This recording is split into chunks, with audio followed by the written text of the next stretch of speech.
Congressman Andy Barr from Kentucky just exposed one of the most overlooked regulatory traps crushing small investment funds in America. Since 2010, 15 years ago, the Dodd-Frank registration threshold for private fund advisors has been locked at $150 million, never adjusted for inflation, not once. And the result is that small, innovative funds that invest in emerging companies and niche markets are being forced to divert their capital away from those investments toward costly compliance requirements that were designed for much larger firms. Barr asked SEC Chairman Paul Atkins directly, "Do overly burdensome compliance requirements stifle the growth of smaller private funds?" And Atkins said, "Absolutely, and I salute you for working on this. All of these things add up and it decreases competition and services to investors." Absolutely. The SEC chairman just confirmed that 15 years of regulatory neglect, failing to update a single dollar threshold for inflation, has been crushing small investment funds. And Barr's solution is straightforward. Raise the threshold from $150 million to $175 million and index it to inflation so this never happens again. His bill, the Small Business Investor Capital Access Act, is already included in the INVEST Act, and the SEC chairman just endorsed it. So this week, Congressman Andy Barr questioned SEC Chairman Paul Atkins about crypto regulation, SEC enforcement timelines, and the private fund advisor registration threshold. Take a look at this, and I'll give you my breakdown. Thank the gentleman. Chair recognizes the gentleman from Kentucky, Mr. Barr, who chairs our Financial Institutions Subcommittee. Thank you, Mr. Chairman. Chairman Atkins, thanks for the great work you're doing at the Commission. And as you know, for 2 consecutive Congresses, the House has passed and sent to the Senate digital asset market structure legislation, most recently known as the Clarity Act, receiving overwhelming bipartisan support in this chamber last July. That level of bipartisan agreement reflects a growing interest in providing long-term certainty for market participants. From your perspective, Mr. Chairman, how does durable digital asset market structure legislation like the Clarity Act impact the United States' ability to continue to lead in financial market innovation and protect investors?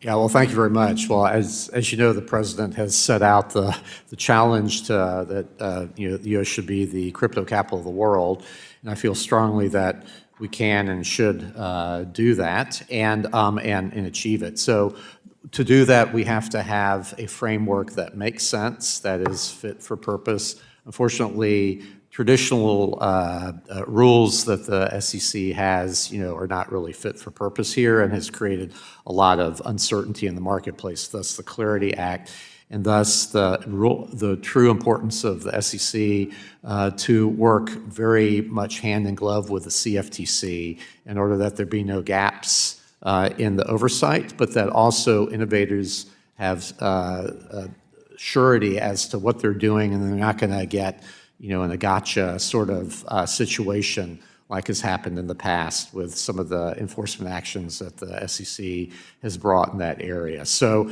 we want to make sure that people know the rules of the road and can abide by it, and that those will foster innovation here in the United States. I know there's a few outstanding issues and points of disagreement in the Senate. We certainly encourage a resolution of those points of disagreement to achieve what you said is so important, kind of a statutory framework for market structure so that indeed the United States can be the crypto capital of the world. Mr. Chairman, how do you ensure that SEC enforcement actions and investigations are conducted and completed in as timely and an expedited manner as possible, and make sure that those investigations are driven by clear statutory and evidentiary standards and not by political, ideological, or personal considerations? And the context of that question is that the SEC in the past has encouraged applicants for registration with the SEC to reapply after denials due to ongoing investigations. But if an investigation drags on and on and on, the applicant is effectively barred or precluded from reapplying.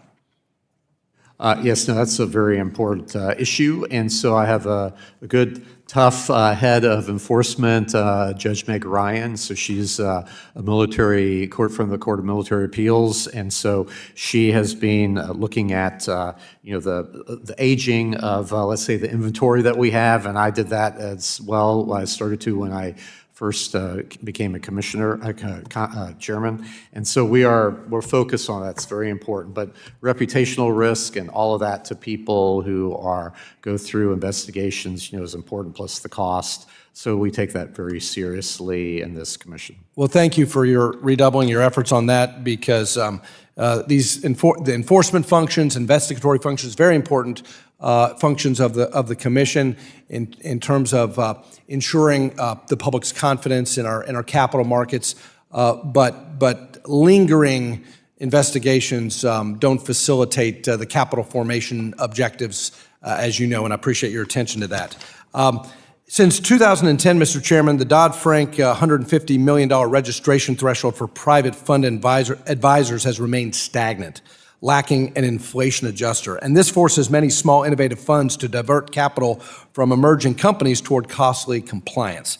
These funds often play a critical role in providing capital to emerging companies in niche markets that larger, more heavily regulated funds might overlook. My bill, the Small Business Investor Capital Access Act, was included in the INVEST Act, and that raises the registration threshold to $175 million, a very modest increase, but also indexes it to inflation. This will ensure that truly small enterprises aren't crushed by unnecessarily federal mandates meant for larger firms. Chairman Atkins, do overly burdensome compliance requirements stifle the growth of smaller private funds, and would adjusting the exemption threshold for small private fund advisors to accurately reflect changes in inflation help alleviate this problem? Absolutely, and I salute you for doing that. I mean, all of these things add up, and it decreases competition and services. All right, let's talk about what you just heard, because Congressman Andy Barr just covered 3 separate but interconnected issues that all come down to the same fundamental problem. Washington keeps writing regulations that crush smaller players while protecting larger established firms. Crypto innovators get hit with gotcha enforcement instead of clear rules. Companies under SEC investigation get effectively blacklisted for years, while investigations drag on indefinitely. And small investment funds that provide capital to startups get buried in compliance costs designed for Wall Street giants.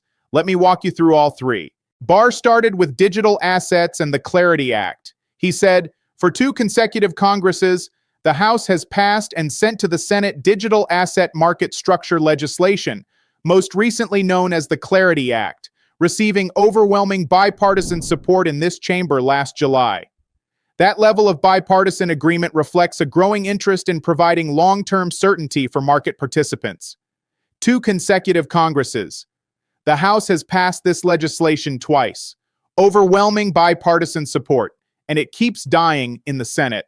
And Barr asked Atkins, how does durable digital asset market structure legislation impact the United States' ability to continue to lead in financial market innovation and protect investors? And Atkins said, the president has set out the challenge that the U.S. should be the crypto capital of the world, and I feel strongly that we can and should achieve that. To do that, we have to have a framework that makes sense, that is fit for purpose. Unfortunately, traditional rules that the SEC has are not really fit for purpose here and have created a lot of uncertainty in the marketplace. Not fit for purpose. That's the SEC chairman saying his own agency's existing rules don't work for crypto. The SEC has been trying to regulate Bitcoin, Ethereum, and other digital assets using rules written for stocks and bonds in the 1930s and 1940s. Square peg, round hole. And Atkins explained what's needed. The true importance of the SEC is to work hand in glove with the CFTC so there are no gaps in oversight, but also so innovators have clarity as to what they're doing, and they're not going to get in a gotcha sort of situation like has happened in the past with some of the enforcement actions the SEC has brought in that area. Gotcha situation. That's how Atkins is describing Gensler's SEC enforcement approach to crypto. Companies would build products, operate for years, and then suddenly get hit with an SEC enforcement action claiming they were operating as unregistered securities. No warning, no guidance, just enforcement. And the message to crypto innovators was, build something and we'll tell you whether it was legal after we've decided to sue you. And Atkins said, we want to make sure that people know the rules of the road and can abide by them, and that those will foster innovation here in the United States. Rules of the road. That's what's been missing. Clear rules that crypto companies can follow. instead of a regulatory environment where the rules are only revealed through enforcement actions. And Barr noted there are still outstanding issues in the Senate preventing the Clarity Act from passing. He said, "I know there are a few outstanding issues and points of disagreement in the Senate. We certainly encourage resolution of those points of disagreement to achieve a statutory framework for market structure so that indeed the United States can be the crypto capital of the world." Statutory framework, that's the key word.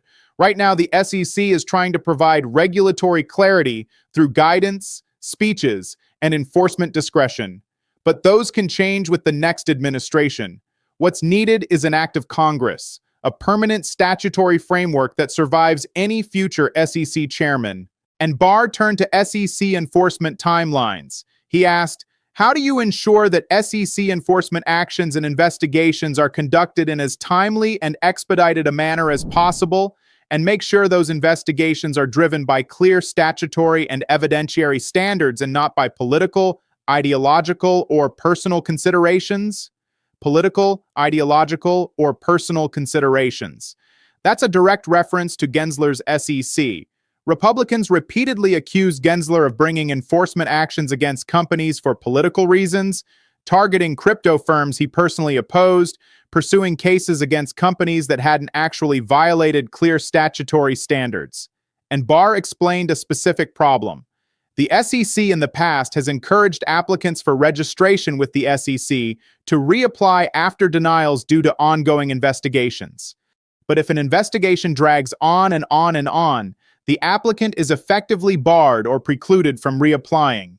Think about what that means. A company applies for SEC registration, gets denied, is told to reapply, but is simultaneously under investigation, and the investigation drags on for years. And as long as the investigation is open, the company can't reapply. So the company is trapped in regulatory limbo, can't get registered, can't reapply, under investigation indefinitely, effectively driven out of business without ever being charged with anything. And Atkins said, "I have a tough head of enforcement, Judge Ryan from the Court of Military Appeals. She has been looking at the aging of the inventory that we have. Reputational risk and cost to people who go through investigations is important, plus the cost. So we take that very seriously." Aging of the inventory. That's the SEC's internal term for old pending cases that haven't been resolved. And Atkins brought in a military court judge to clean it up, because military courts are known for moving quickly and holding people accountable, including prosecutors, rather than letting cases drag on indefinitely.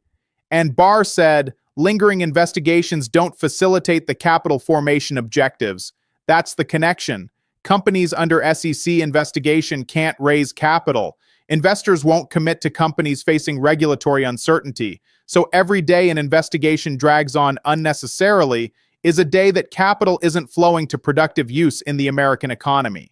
And then Barr got to the main event, private fund advisor thresholds. He said, since 2010, the Dodd-Frank $150 million registration threshold for private fund advisors has remained stagnant, lacking an inflation adjuster, and this forces many small, innovative funds to divert capital from emerging companies toward costly compliance. 15 years. The $150 million threshold was set in 2010. In 2010 dollars. And now in 2025, after 15 years of inflation, that same $150 million threshold applies, but $150 million today buys much less than $150 million in 2010. So funds that were genuinely small in 2010 may now be above the threshold, not because they've grown substantially, but simply because inflation has eroded the real value of the threshold, and they get captured by regulation that was never intended for them. And Barr explained who these small funds serve. These funds often play a critical role in providing capital to emerging companies in niche markets that larger, more heavily regulated funds might overlook. This is the part that matters most for economic growth and innovation. Large venture capital firms and private equity funds focus on established industries and large deals. They're not interested in a $2 million investment in a niche agricultural technology startup in rural Kentucky or a small biotech company in Idaho. Those deals are too small, too niche, too obscure. But small private funds, run by people who know those industries, do exactly those deals. And those small deals create the companies that eventually become big companies that create jobs. But when those small funds have to divert capital from investing into paying compliance officers and lawyers and accountants to meet SEC registration requirements, the emerging companies lose out. The money that should be going to innovative startups goes to regulatory compliance instead. And Barr's solution is modest and logical. His Small Business Investor Capital Access Act raises the threshold from $150 million to $175 million and indexes it to inflation. Though $175 million is essentially adjusting for the inflation that's already happened since 2010. And the inflation indexing means this never becomes a problem again. The threshold automatically adjusts every year so small funds don't gradually get swallowed by regulation designed for larger firms. And Atkins said, absolutely. And I salute you for doing that. All of these things add up, and it decreases competition and services to investors. Decreases competition and services to investors. That's the SEC chairman making the consumer case for Barr's bill. When small funds get buried in compliance costs and are forced out of the market, investors have fewer choices. Less competition among fund managers means higher fees, lower returns, and less access to niche investment opportunities for ordinary Americans. Like, subscribe, and share this everywhere. Because Congressman Andy Barr just exposed that a single $150 million regulatory threshold written in 2010 has never been adjusted for inflation in 15 years, forcing small, innovative funds that invest in emerging companies to divert capital into compliance costs instead. The SEC chairman said, absolutely, this crushes competition and hurts investors. And Barr's fix is simple, $175 million plus inflation indexing. And the SEC chairman endorsed it on the spot.